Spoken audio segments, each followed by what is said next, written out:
This is Eddie Sanchez. This is Rodney Krauser. And you are now listening to Enlighten Me. So, Rodney, it's February. Yes, it is. How was your Valentine's Day? It was good. My wife and I have been together for a long time, so I just made dinner at home, flowers, chocolate-covered strawberries, pretty low-key. We've done this before. So. Yeah, I think that's a fair Valentine's Day. Yeah, we're definitely in the food is our love language kind of couple. But it's easy to get caught up in it. It's still fun. Yeah, it is. Even whether you're in a new relationship or an old relationship, it's always... Oh, yeah, there's definitely a lot more pressure when you're in a new relationship, though. I do remember that. Talking about being in new relationships, the reason why this particular episode topic came out was because of one of our coworkers, one of our peers, talking about relationships and dating app usage. Yeah, dating games change.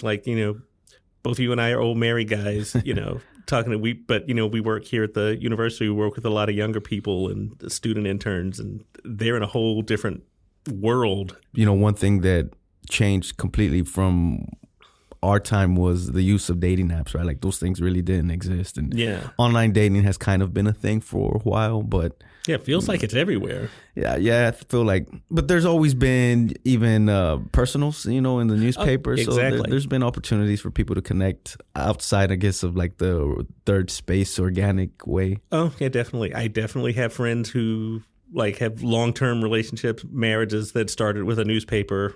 That's interesting. Yeah, newspaper personal ads. So. I don't know if I've met anybody in that boat. But that's kind of cool that you mentioned that, just because I don't know, it just never. I remember seeing them back in the day, but I'm a little older than you. Just tell everybody that again. Yeah. But I never knew anybody who had used them. But with that being said, Ronnie, we decided to investigate a little bit more. I decided to investigate a little bit more into dating app usage and maybe what some of the trends are in current times and whether or not younger individuals are using them as much as they had been, 5 years ago, 6 years ago. I am curious about the topic just as a general social trend because, you and I aren't really in that specific dating space anymore.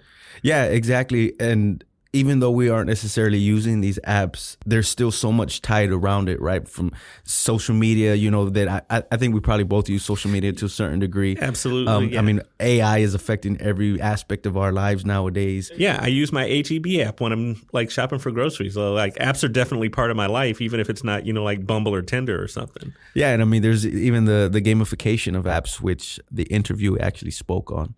Just because we're not necessarily using dating apps doesn't mean that we still aren't affected by the app world, I suppose. Great. So who'd you find to talk to who could give us some more insight into the dating app world?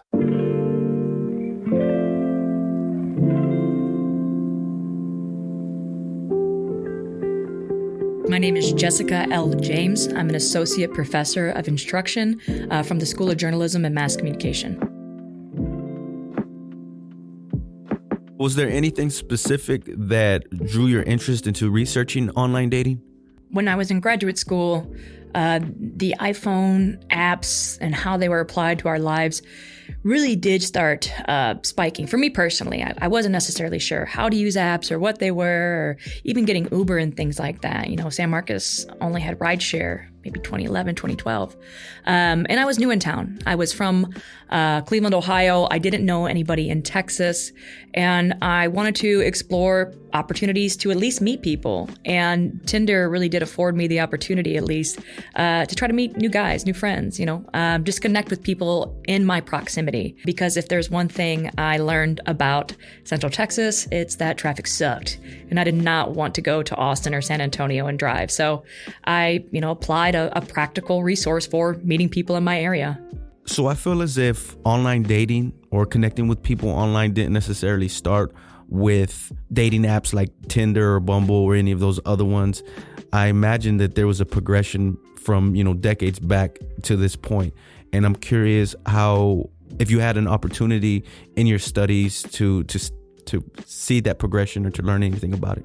People have a tendency to perceive media as news, but media is actually information, right? So as far as what you can research and what you can study in our particular field, it's extremely comprehensive. It's a broad focus area where you can, apply any type of theory to any type of niche, topic, for example. And so when I was in graduate school, taking theories, I really enjoyed the different types of theoretical approaches for understanding media psychology, right? Why and how people use different tools, right? How the information affects us, how the information affects others, all those really big, grandiose questions researchers have. And we started talking about one particular theory I found interesting called uses and gratifications. And that is a media theory that essentially looks at people use media because they are gratified from how they're getting it, or what they're getting from it. So in that regard, that particular theory piqued my interest to see, I wonder why people actually use online dating. What is the collective? I mean, I know how I use it, but I wonder if there's any effects, right? Are we in some way or another shortchanging ourselves? Or is it just a natural extension of matchmaking, right? People's parents having a matchmaker to connect them, really just an extension of the, I guess you could say, utilities we already had in place. So I was pretty curious about that from a personal young researcher perspective. Beyond just meeting people, did her research turn up anything interesting about how dating apps really operate to get people to connect? Sure, yeah. I would say my personal interest level was really looking at the gamified experience of a lot of applications. And online dating is interesting because in psychology, they have this ideology where games are essentially cueing you to do something even if you don't realize it. So she's saying the apps are literally turning dating into kind of a game. I'd say so, and even more social interactions, not even just dating. So when you start talking about design implications of mobile applications, they're intentionally designed to do something, to make you do something, consciously of it or not. And so when I was doing my research, I found that people, generally speaking, are intrinsically motivated and extrinsically motivated to do certain things. Now, when you're using an application, for example, you are in a game-like experience, going to the grocery store, at the gym, right? You're getting rewards, you're getting points, you're doing things unconsciously, but the game, the app, is kind of programming you to get something out of it, right? Now, with online dating, for example, on Tinder, when you use different types of technologies, you're searching for it, you're playing with it, it kind of changes your attitude or feeling about it. And you're not even really conscious that it's doing it because we respond to technology, technology responds to us, right? It's kind of a two-way street. And that's kind of looking at what uses and gratification speaks to as far as the why and how a person uses it. So it really does beg the question, are we telling the technology what to do, or is the technology telling us what to do? Right? So it's really curious. And with the online dating portion, I found that, based on my research, a lot of people, generally speaking, use it with the intentions of casual sex, right? And that was a very limited study based on the demographic here at Texas State. We had male students as well. But we also had individuals using it for women, for example, to find a serious partner. Other people are using it to build friendships or find commonalities within their, fellow BOBCATS or their fellow person here. So yeah, it really is just kind of contingent on the person and how you want to use it. But I do think it is of greater research interest to determine if it does have more to do with design and less to do with intent. So are we teaching the tech, or is the tech teaching us? No, I think it's we're having a conversation with ourselves, right? The human psyche is interesting. A lot of media research, a lot of media scholars says technology is an extension of ourselves, right? How we hammer is based on how a hammer works, right? We have the idea to use it. We want to hammer. A tool helps us achieve that objective. So if you're thinking of in that way or another, is the technology telling us what to do, or are we telling the technology what to do? You have to ask yourself, well, what is technology then, right? And so it's kind of cool, in the meta world, I guess you could say, to think of yourself as kind of a big computer, if you will, maybe, right? And if I have intentions of using Tinder, for example, to achieve a certain task, I will find maybe not, individuals who are connected with me or I guess you could say looking for the same things as me, right? Because that's kind of how you have to operate with these things. So big questions. So what really got people like really hyper engaged with dating apps? That has a lot to do with our motivation to use the technology once again. Why do people watch the news? To be informed. Why do people play games? To be entertained. Why do people want to date? Because they want to find love. They want to procreate. When I was talking earlier about intrinsic motivation, that is essentially saying we are motivated based on our ability to eat, have shelter, and then have sex. Pretty much it. Like we have to do that or we die. Extrinsic motivations, the reason we do things, there's some type of praise or reward. I don't want to say that the internet kind of caters, at least online dating, to some sexualized kind of market presentation of profiles and things like that. But ultimately speaking, I mean, we're visual creatures, right? And so when you are not necessarily diluting the experience of finding love or finding romance, it's going to happen. I mean, I think it's in our nature as a species. If there's an opportunity for something to be exploited, we will exploit it, right? And that's not any fault of ours. That's just trial and error.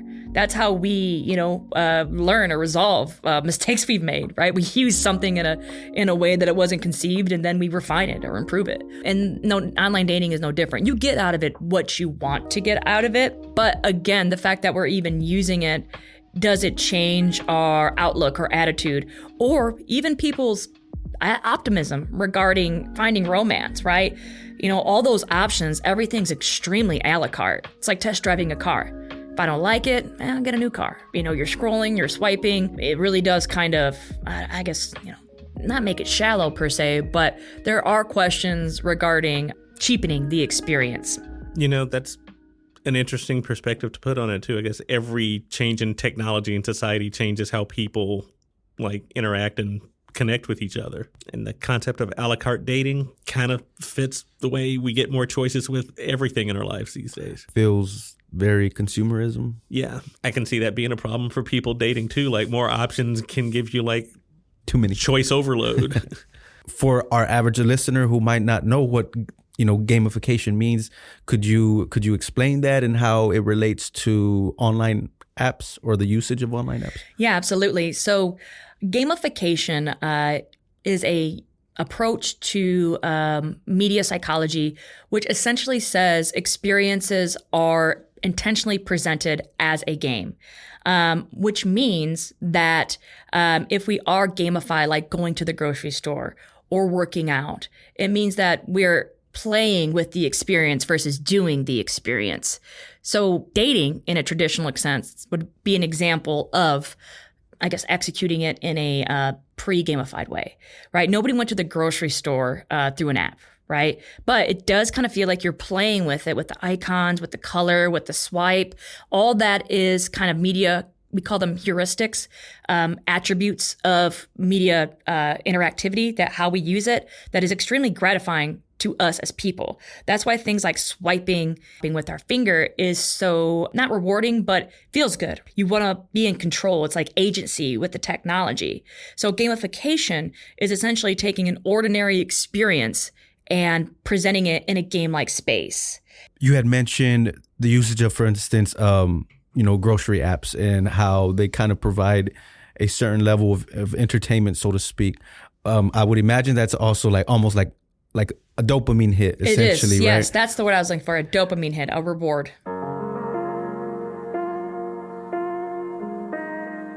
Yeah, dopamine hits. That's an interesting way to put it. Yeah, games definitely run off giving you that instant reward. I hadn't applied that thinking about dating apps. Does she have any research that explores how that really affects us, chemically? I have not studied what happens in the mind. That's a little beyond my pay grade and education level. But I do know that was a significant finding in my research, was how people, do they feel immediate connection or do they feel good using it? So, when you get a match, that's like, hey, cool, right? Again, the rewards are increased, right? The stakes are higher. Getting a match online or a match on Tinder is not just your buddy, giving you a thumbs up on your photo. This is a person who, given the circumstance, might actually fall in love with you or might want to have sex with you, right? And that's, again, different perspectives, different usage based on age and gender. But the stakes are higher. That's the extrinsic part of the reward. Because, again, it's an exploitation of our human condition, commodified and presented in such a way where we are, I guess you could say, attached or addicted or using it with some type of expectation to get something from it. Have you had a chance to do any research on how this affects the self-esteem of users? I have not. And self-esteem is hard. That's one of those broad topics where what does it mean? Is your self-esteem based on looks? Is your self-esteem based on your career? Is your self-esteem based on, your intellect? Like all these different types of questions about what self-esteem is. But personally, if I'm being 100% honest, I have used Tinder and I was, oddly enough, a little attracted to this individual whose profile picture was a bucket of nachos. Yeah, I can see being attracted to a bucket of nachos. That happens to me every day about lunch.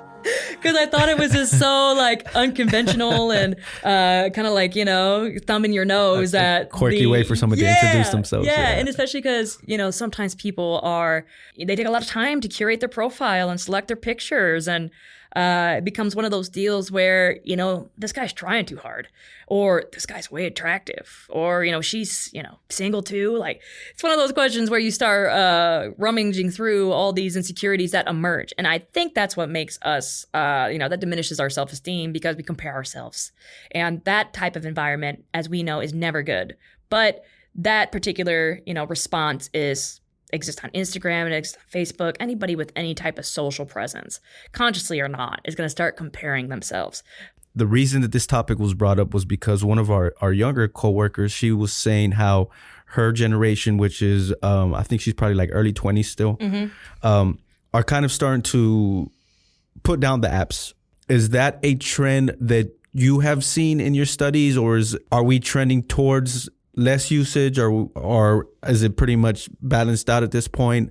Or is it continuing to grow? I don't know. What have you discovered? I think people are going to start using it for more practical means. I think you're right. It's probably reaching some type of balance. Young people pulling back on apps is probably a product of them just being inundated and exhausted in so many ways, right?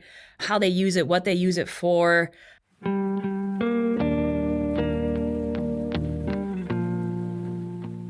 What would you tell students like, hey, this is how you should approach using apps, if at all possible?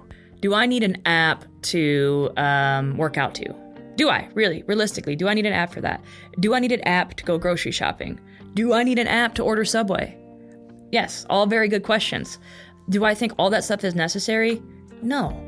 What is actually the reason why a person downloads the app? Is it for the perks, the benefits? Is it for finding love? Is it for, getting sober, right? It's almost like there's aisles, like we are literally shopping and using and putting things in our cart that we find useful. And sometimes those things don't make the cut. Being present, being mindful, enjoying company, those are ways that we become closer. And that's the ironic part of all this is the more connected we become through technology, the less connected we become with each other. It's a big argument, right? We all want to be loved. We all want closeness and maybe to build a family. And if you're not getting those things from using online dating apps, you're going to start getting depressed and you're going to turn to alternate means to boost that dopamine, right?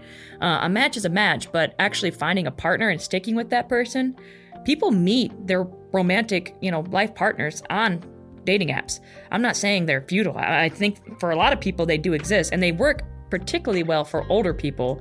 And when everybody tells you something is cool, people are going to do it, and that's another part of our conditioning, right? No, man, you got to look at this. Oh, that's really cool. These apps are awesome. No, they're not. Like, not always. But we didn't know, right? You don't want to be the weirdo with a flip phone in 2020. 25. I mean, honestly, that is another trend we're seeing, though. We're seeing people revert back to traditional phones or the brick phones. So. I'm gonna get my 2005 Razor out. I love that phone. Yeah, that was a big deal back then. But again, very simple. I didn't have access to the internet. I enjoyed, and I don't want to sound like an old person, but I think we're starting to get to the point where we can appropriate these things based on how are they best applied? How are they best used in our society for what I need them for? Ronnie, the one thing that I will say is I appreciate not having the opportunity to use these dating apps, because it just seems like the pressure of using them and how much it can affect you psychologically, and I have plenty to deal with on a day-to-day basis. Yeah, I'm grateful, that I was kind of out of the dating pool by the time app dating became a thing, because it's just like it was complex enough already. Yeah, and this seems like a whole nother layer. Yeah, the world is already complicated enough, right? I don't need to add anything else to it. Yeah, I'm okay being the old guy in this conversation. But I do hear our great student interns in the office and just students on campus. I mean, we work around a lot of people much younger than us, so I do wonder what their perspective is on it, because they're living this. So we had that same question, Ronnie, and what we decided to do was send out 2 of our interns to actually have some conversations with the student body, with our BOBCATS, and this is what they had to say.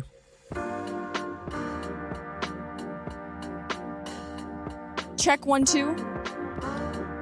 So let me try that again. So first off, do you use dating apps? Yes. So do you use dating apps? I do not. Personally, me, no. I do. Yes, I do. I do not. No, I've never used one. Never tried it out, really. I use it for about like a week. Okay. What are your thoughts on them? Does it make it harder or easier to find a relationship? I think it makes it a little harder. You feel me? I feel like you don't really know the person for real, like, because there's no, like, all you've seen is what they're trying to show you. Some people may lie and stuff like that, or catfish, so it's kind of difficult. And do you think they make it harder or easier to find a relationship?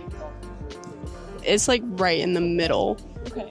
You're not really gonna find a relationship on a dating app, but you can find friends. Definitely find friends a lot. In my opinion, I like to use my voice when I talk to people. Instead of, using the dating apps, I feel like it's better to actually get to talk to somebody and get to really know who they are instead of see a version of them online.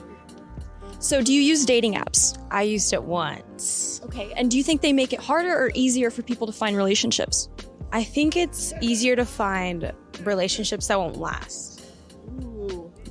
So what are your thoughts on if they make it easier or harder to find relationships? I think it's easier to find somebody, but I don't think it's authentic, and I don't think it lasts. Personally, that's just me personally. I don't judge them. So to each their own. Well, personally, I don't take it serious, so I think it's harder because you never know if somebody's like actually looking for something or just like one day, one night. So do you use dating apps? No, ma'am.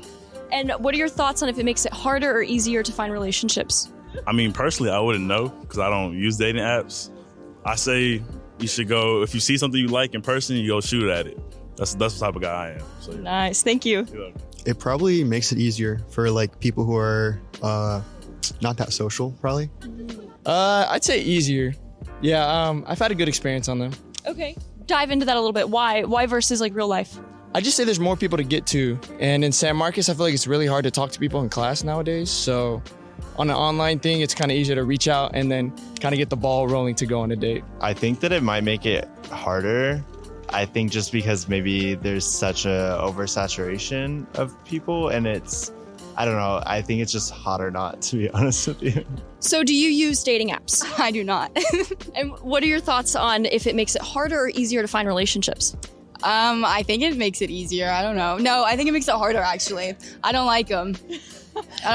Why don't you like them? I don't have a reason. I just don't. So first of all, do you use dating apps? No. And now, do you think it makes it harder or easier to find relationships? I just feel like dating apps are kind of useless. Let's bring back third spaces where we can all meet people in person and get to see them for who they really are instead of having to deal with people that like to ghost and leave you on red or just waste your time. So that's my thoughts on dating apps. Love that so much. Definitely harder because you don't really find that authenticity in someone. You know, you really just want to find that connection in somebody. And through dating apps, it's kind of like a middle ground that just like says I'm wanting to take it serious, but also I kind of not. And you know, for someone like me who's a couple years away from, you know, having his sights on like marriage and having children and everything like that, you want to find that one person that, you know, you can unconditionally love and trust, and it's so hard to do that with dating apps nowadays. So do you use dating apps? No, I don't. My goal is to meet my significant other organically. What are your thoughts on if it makes it easier or harder to find relationships with dating apps? I think it might be harder, honestly. What are some pros and cons of being on dating apps? I guess a pro is like meeting a lot of people, and cons is like the guys are like weird. That's a con. What are the pros and cons? Like what kind of keeps you on it? Entertainment, just to see what people think or say. But the cons are there are a lot of people that are just like come over for the night or something. So, are there any pros to it? Yeah, I mean, like getting mutuals, maybe like reaching out and finding someone who has like a similar style to you. That could be a pro, I suppose. Well, thank you so much.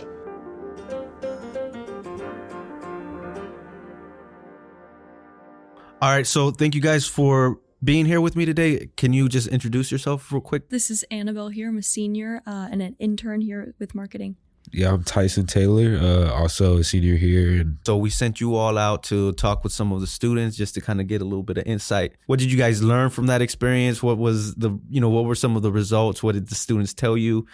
And how did you feel about what you heard from them? And well, I can tell you, so the questions we asked them were, first of all, do you use dating apps? And then we followed it up, no matter what their answer was, with, do you think it makes it harder or easier to find relationships? And we were talking a little bit. I don't know that everyone was super honest. It seemed, I think a lot of people felt very uncomfortable, it seemed like, with the question. And I think that goes to show, like, I think people were judging themselves based off if they did use them or not. Did you pick up on that, Tyson? Absolutely. And I think it kind of meshed with like the person we were interviewing. I don't want to say I can like read people's minds or like their backgrounds or stuff, but I could kind of get a sense of like, I have a strong feeling that person like would use, just because like how social they were. But like the more introverted people, the people that didn't seem like they're as active in like the dating scene, I could be like, okay, I can see that you don't really have an interest in dating apps. But yeah, I don't know. Maybe people are like scared they're gonna get caught up from maybe they have a girlfriend or a boyfriend. They're like, oh, you're on dating apps, So I'm curious, what's the general feeling for y'all's generation on dating apps? Would you say? I would say there's kind of a stigma around using dating apps. I feel like it's kind of like looked down upon. I don't know. I feel like it kind of has to go along with the post-pandemic, just how like behavior has changed within like our generation. I would say people are a lot less likely to go up to someone, introduce themselves, start a conversation. There's kind of like a barrier, a wall when communicating in person with people you don't know. And I feel like that barrier is like less prevalent online dating apps. I mean, if they don't respond, it's not the end of the world. But I feel like people are a lot less scared to get turned down, shut down on dating apps. That's another angle I hadn't considered. Our student population generation is the one that, like their high school, like a key socially developmental stage was really disrupted by the pandemic. I think any conversations I've had with friends, where we're being really open and we're talking about how we really feel about them, especially my guy friends have really told me like it really like it hurts their pride, it hurts their ego, and you deal with rejection a lot. And it doesn't matter, I would say it doesn't matter like who you are, what you look like, if you're a guy or a girl, whatever. I think you're going to deal with a lot of rejection when you're in a space like that. And it also, from my own experience, because I tried out dating apps for a short period of time. I wasn't crazy about it, so I don't do it anymore. But when I was on there, I realized like this is not a safe space. That's at least how I felt. And it's like, I know I cannot be my most vulnerable, authentic self here because it's going to really hurt because nobody else is doing that. So maybe that like played into that stigma of maybe if people are aware of like, I'm not necessarily even able to be my real self on here, then maybe they're not super proud of talking about it. Like, there was definitely a tone that was really interesting that I think we were picking up on. So I'm just curious how you all's friends are using these apps nowadays. I mean, is it less? Is it more? What do you guys see? All right, I'm going to be completely honest. With my friends that are single, they are using dating apps. Like some of them even have like memberships. They'll pay to have like more swipes or have more conversations with people. And if I'm being completely honest, yes, they're called dating apps, but I don't think they're on there looking, to date. If y'all catch what I'm saying, they're just looking for, quick little, exchanges. The possibility of finding like an actual like relationship is, I wouldn't say very likely. But yeah, my friends are definitely still on there. But to your point, it isn't necessarily for long-term romantic relationships. Absolutely. So I want to say I know lots of different people, guys and girls, who use dating apps for that short term. Like I'm talking about hookup culture. Like it's short term. They're not looking for anything serious, and that's why it works for them, because their goals are aligning with what it feels like the apps are oftentimes. It's just all matching up. So we're talking about short term stuff. But freshman and sophomore year, I would say almost everybody that I knew was on, like either Hinge or Tinder or Bumble, like those three probably. But now that I'm a senior, most of my friends are actually in relationships, like long-term relationships, but I don't know that many people on dating apps anymore. So if people aren't using them to like date and form long-term relationships as much, I wonder if people are using them just to make other kind of social connections. Okay, that's my whole life, is me trying like that kind of like building connection and friendships and stuff. I have found that doesn't work on dating apps. It's almost like you're betraying this. Why are you trying to make this platonic? How dare you? I'm insulted. Like it really hurts people's egos when you're like, oh my God, this was supposed to be platonic. Wow, that's interesting. Yeah, and what about you, Tyson? I would completely agree. I feel like if you're trying to find like communities or like little niches where it's like stuff like anime or sports or music, I think you would honestly have like a better chance going on like Reddit or something to find those. But like the dating apps, I think people are going to be like, yeah, you're not on the right platform looking, to find other people who like anime and stuff like that. You'll probably get left undelivered, read. Isn't there a friendship setting? I feel like some of them have some I've actually never used the dating app. So Okay. so I just know on Tinder you swipe. I don't know necessarily how it looks. I know of them, but I've never used them.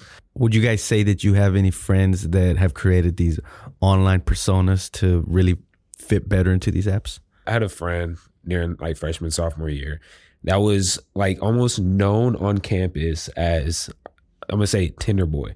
Like girls would come up and be like, I've seen you on Tinder. Like I'd be out at Chick-fil-A and just multiple girls coming up, I've seen you on Tinder. And it was almost like this dude's like kind of like personality. Like he was just known for, being on Tinder, hitting on girls. And to speak on your last question, I had a point I wanted to bring up. I feel like a lot of people, I want to say men and female, are just looking for attention. They're looking some type of gratification. So yeah, they might not even be looking for a short term, long term, anything. They just want attention. They just want that immediate little dopamine hit. Yeah, like, absolutely. Somebody likes me, I'm good for the day. Absolutely. I feel good about myself. Definitely. But also I would say honestly on the more so the guy side, that guys are getting more addicted to, just the instant, because, for being honest, guys don't get as much compliments as, and gratification as females do, in my opinion.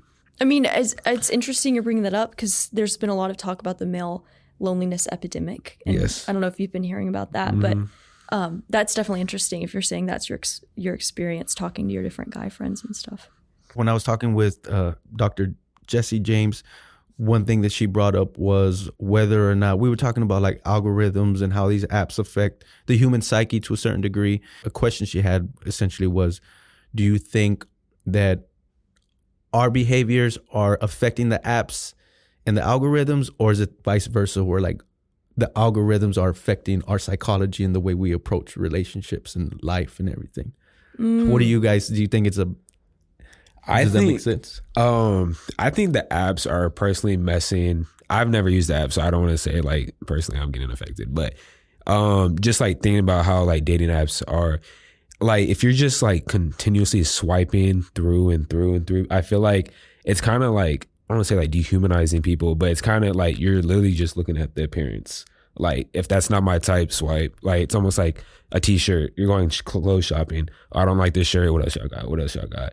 And it's kind of just like, kind of takes away from like, the personality of people actually making meaningful relationships, connections, finding similarities. Yeah, and it's just straight appearance. Mm-hmm.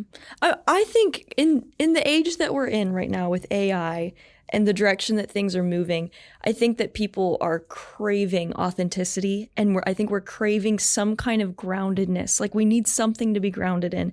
And from my experience and talking to my friends who use dating apps, I think that when we stop being empathetic to other people, we stop being empathetic to ourselves. And even just talking with, specifically guy friends who are on these dating apps, I would start to be more critical of myself, because I'm like, oh, he just rejected her because of this thing. Oh, he just rejected. And it gets in your head. And I think we start treating ourselves that way a little bit. And then, like, next thing we know, we're all in this level of just being really, really shallow. And I think it's too important of a time right now to lean in that direction. So to answer your question, I do think that the apps are influencing us and our psychology and how we're working. But I also, now that, talking about algorithms and back to AI, I'm sure that we're just giving it so much data. And I know I have a friend who pays for a subscription, and she was telling me about how, like, they'll hold, like, these are your best matches, and if you pay for whatever, like, then you'll get them. And the fact that it's learning what we like and what we don't like, it's definitely, we're just feeding it data. That's all it is.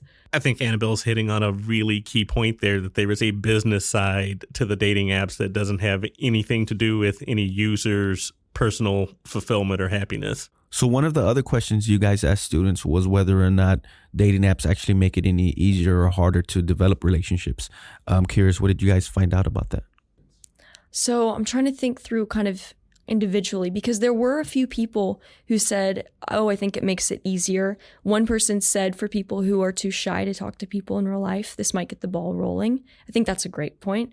I think they said it's easier to find people who have things in common. And I think that's cool if you think about 50 years ago, like, they didn't have anything like this. And now we're like, okay, I can know instantly if we're compatible when it comes to this certain criteria.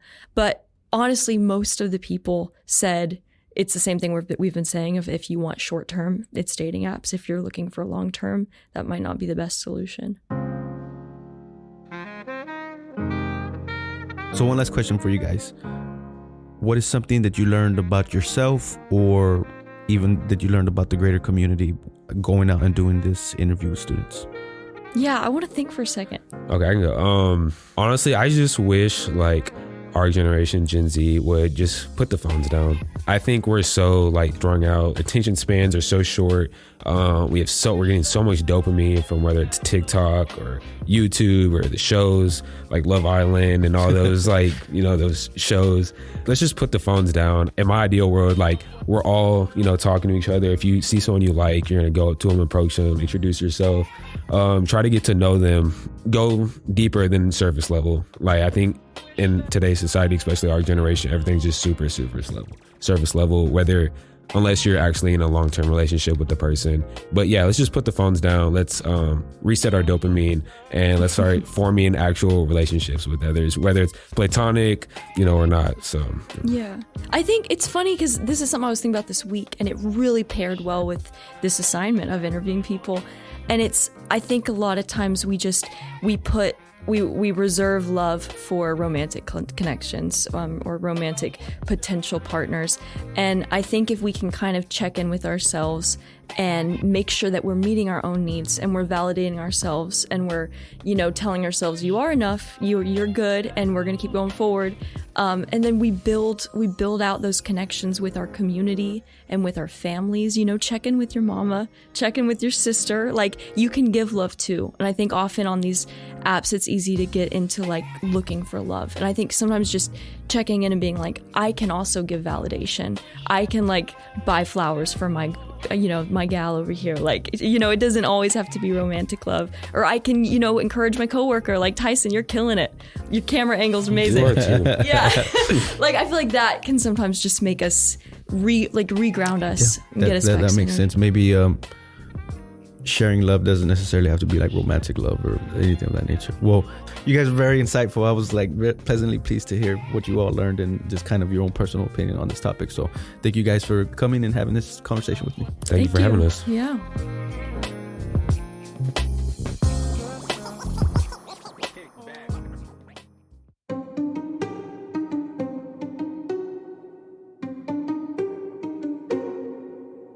So So Ronnie, after having these conversations with Jesse and Tyson and Annabelle, even though the overarching theme was online dating, I feel as if, especially talking to our students, that dating apps really speak to the human condition and the human experience, right?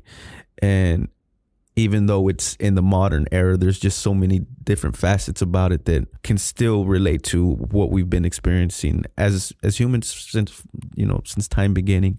And I think that was probably the most interesting aspect for me. You can see from especially the student responses and what our interns had to say that it's not like a static thing, that this dating is online now, dating is app-based now. In fact, it seems to be driving people more toward in-person, offline experiences.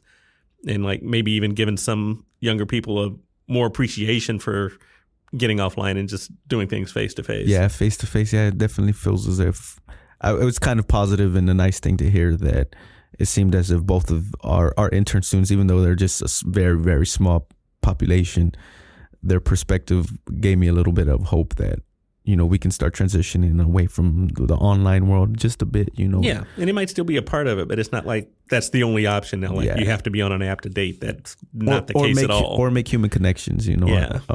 So, yeah, I was very happy to have spoken with everybody there. Yeah, it was refreshing. Well, thank you for joining us in this episode of Enlighten Me. We'll see you next month. Make sure to follow us on the social media platform of your choice at TXST. This podcast is a production of the Division of Marketing and Communication at Texas State University. Podcasts appearing on the Texas State Podcast Network represent the views of the host and guest and not of Texas State University.